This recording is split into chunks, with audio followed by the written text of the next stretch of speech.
அன்னைக்கு ஒரு நாள் எங்கள் வீட்டில் வாழைப்பூ வாங்கியிருந்தோம். வாழைப்பூனாலே நிறைய பெனிஃபிட்ஸ் இருக்குது. அதில் இந்த தோலை வேஸ்ட்டாக தூக்கி போகிறதுக்கு மனசே வரல. சரி, இது ஏதாவது ஒரு பண்ணி நம்மளுக்கு யூஸ்ஃபுல்லாக ஆக்கணுமேன்னு சொல்லிட்டு இந்த ப்ரொசீஜரை ஃபாலோ பண்ணியிருந்தேன். ஸோ வாங்க பார்க்கலாம்.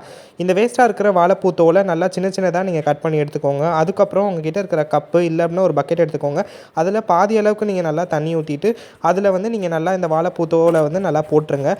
இது நிழலான பகுதியில் வச்சுருங்க. ஒரு 24 மணி நேரம் கழித்து நல்லா அது தண்ணியோட அந்த சத்து இறங்கியிருக்கும்.